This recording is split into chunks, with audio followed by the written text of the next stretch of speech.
5 বছর আগে রিয়াদ ও সারার ভালোবাসা সবার ঈর্ষার কারণ ছিল। তারা একে অপরকে ছাড়া কিছুই ভাবতে পারত না। কিন্তু তাদের এই সম্পর্ক মেনে নিতে পারেননি রিয়াদের মা। দরিদ্র পরিবারের মেয়ে সারাকে তিনি কখনোই নিজের পুত্রবধূ হিসেবে দেখতে চাননি। একদিন তিনি সারাকে ডেকে কঠিনভাবে বললেন, রিয়াদের জীবন থেকে চলে যাও আর তোমার গর্ভের সন্তানটাকেও পৃথিবীতে আসতে দিও না। সারা ভেঙে পড়েছিল, কিন্তু সে নিজের সন্তানকে হত্যা করতে পারেনি। তাই সে কাউকে কিছু না জানিয়ে রিয়াদের জীবন থেকে দূরে সরে যায়। রিয়াদ ভেবেছিল সারা তাকে টাকার লোভে ছেড়ে চলে গেছে। সেই ভুল ধারণা নিয়ে সে বছরের পর বছর সারাকে ঘৃণা করে এসেছে। সময় গড়িয়ে যায়, সারা একটি কন্যা সন্তানের জন্ম দেয়। মেয়েটির নাম রাখে মাইশা। কিন্তু জন্ম থেকেই মাইশা জন্মগত হৃদরোগে ভুগছিল। মেয়ের চিকিৎসার জন্য সারা একের পর এক কাজ খুঁজতে থাকে। এরই মধ্যে তার নিজের শরীরে ধরা পড়ে শেষ পর্যায়ের ফুসফুসের ক্যান্সার। তবুও সে হাল ছাড়েনি, কারণ তার একমাত্র লক্ষ্য ছিল মেয়েকে বাঁচানো। ভাগ্যের নির্মম পরিহাসে একদিন চাকরির ইন্টারভিউ দিতে গিয়ে সে পৌঁছে যায় রিয়াদের কোম্পানিতে। 5 বছর পর পুরনো প্রেমিকাকে সামনে দেখে রিয়াদের ভেতরে জমে থাকা রাগ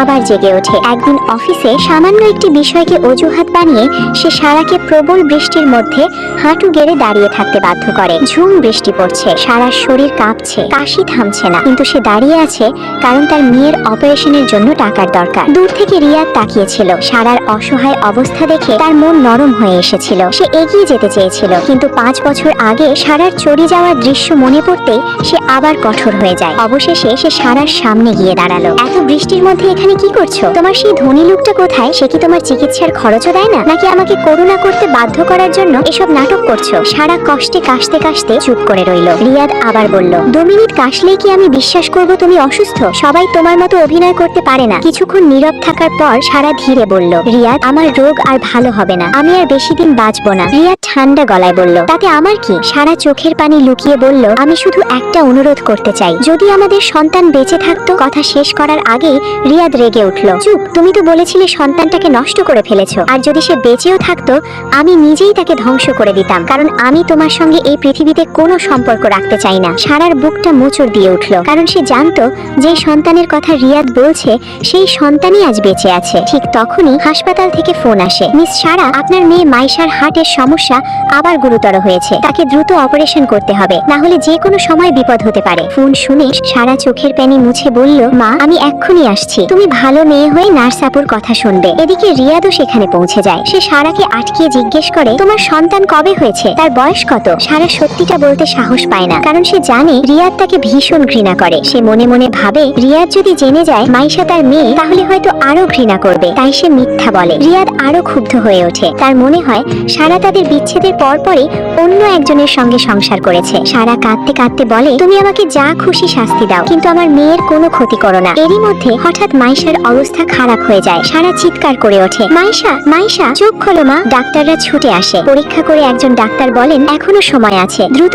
অপারেশন থিয়েটারে নিতে হবে। কিন্তু ঠিক তখনই আরেক বিপদ এসে হাজির হয়। একজন লোক টাকার জন্য ঝামেলা শুরু করে। পরিস্থিতি উত্তপ্ত হয়ে ওঠে। এদিকে হাসপাতালের একমাত্র বিশেষজ্ঞ হৃদরোগ সার্জন ছিলেন ডাক্তার রাশেদ। তিনি এই অপারেশন করতে পারতেন। এক প্রভাবশালী লোক তাকে টাকা দিয়ে অপারেশন বন্ধ করার চেষ্টা করে। আমি তোমাকে 1 কোটি টাকা দেব, শুধু এই মেয়েটার অপারেশন করবে না। ডাক্তার রাশেদ দৃঢ় কণ্ঠে বললেন, আমি একজন ডাক্তার, মানুষের জীবন বাঁচানোই আমার কাজ, আমি টাকার জন্য কোনো শিশুকে মরতে দেব না। লোকটি অপমানিত হয়ে চলে যায়। মাইশা তখনও মায়ের হাত ধরে আছে। সে দুর্বল কণ্ঠে বলে, মা, তুমি কাঁদবে না, যদি আমি না থাকি তবু তুমি ঠিক মতো খাবে, নিজের চিকিৎসা করবে। সারা আর নিজেকে সামলাতে পারল না, সে কান্নায় ভেঙে পড়ল। ঠিক সেই সময় হাসপাতালে রিয়াদ আবার সারাকে খুঁজতে শুরু করে। সে নিশ্চিত ছিল কিছু একটা লুকানো হচ্ছে। হঠাৎ সে কাউকে দেখে মনে করলো একটু আগেই এখানে সারাকে দেখেছে, কিন্তু পাশে থাকা তানহা বলল, তুমি ভুল দেখেছো, সারা তো অনেক আগেই ধনী লোকের সঙ্গে চলে গিয়েছিল। রিয়াদ মাথা নাড়ল, না, আমি ভুল দেখিনি। সে সঙ্গে সঙ্গে নিরাপত্তা রক্ষীদের নির্দেশ দিল, পুরো হাসপাতাল খুঁজে দেখো, হাসপাতালের একটা কোণও বাদ যাবে না, আমি সারাকে খুঁজে বের করব। তানহা অবাক হয়ে বলল,